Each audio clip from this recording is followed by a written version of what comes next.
First of all, Pimp C is one of the originators of this.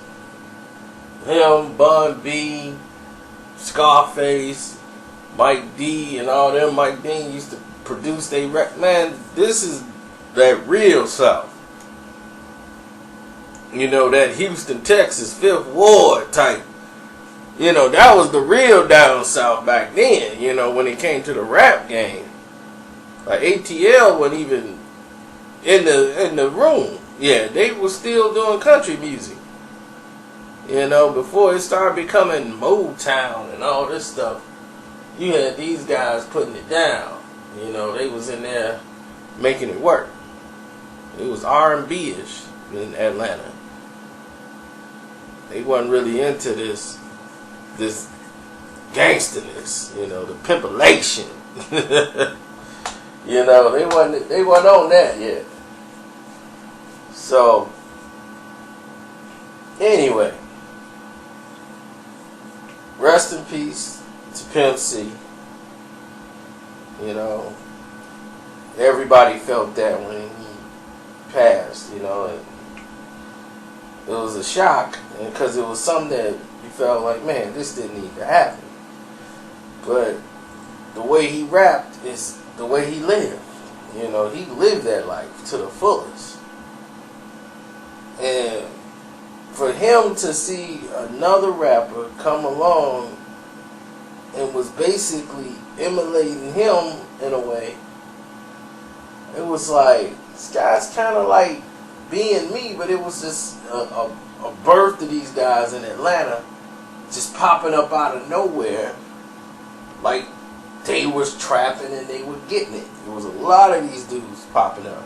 So it wasn't really Jeezy per se, but Jeezy was the main one.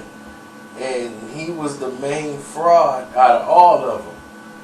Because he come out some Mr. 17.5 and that really rubbed Pimp C the wrong way, because it's like, dude, you misquoting prices. You know, it's getting out of hand. With all this, everybody's a drug dealer.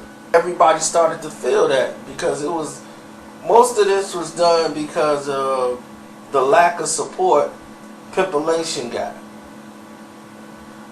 Pimpulation was put out and it went gold, but it was actually an album that should have went platinum. It didn't have a lot of support with the videos. You know, and in Houston it had a lot, but Atlanta really wasn't showing it no love the way it should have.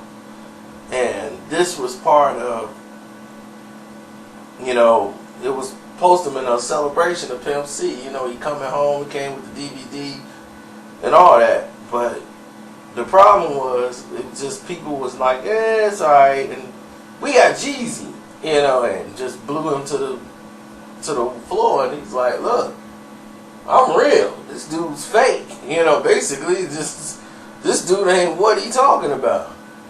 And he had been on the song with that Get Throw with Jeezy back in like 05. So he remember when Jeezy wasn't really nothing at the time. He was just one of these guys trying to come up in the game. But he's like, look, dude, we know you. We know you wasn't out there selling nothing. You wasn't no snowman. So... and all this misquoting prices and stuff on songs, people who really doing it, like, this dude sounds ridiculous. And that's ended up being the fallout between, you know, Pimp C and Jeezy and all this stuff. So Jay heard the interview, everybody heard the interview, was taken and ran out. So, you know, Jay called C and they tried to work everything out, you know, like, talk it down, and he was like, man, I ain't mean no disrespect, but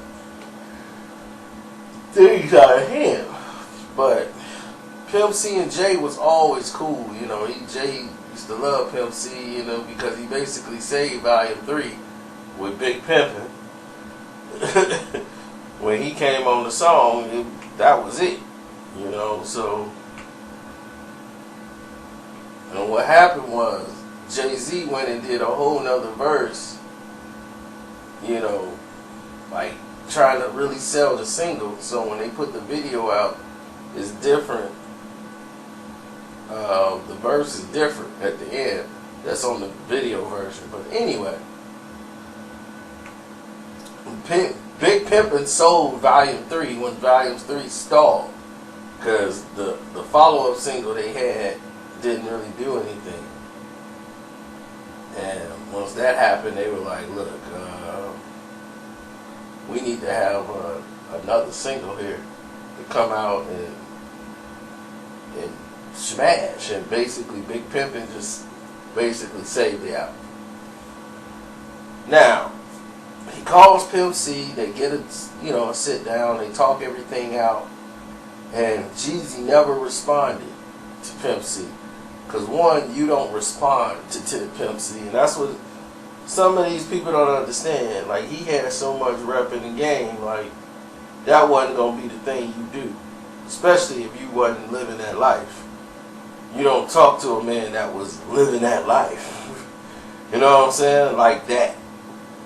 And that was part of the problem. But they addressed it.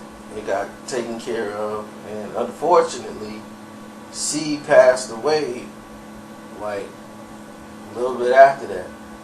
So that was like one of the last things people really heard from him about these dudes who was not living a life in Atlanta. And now look at Atlanta now. It's like completely out of control with these people who saying they doing stuff that they ain't. You know, it is rap, but you gotta be a little serious sometimes. You know? I'm out.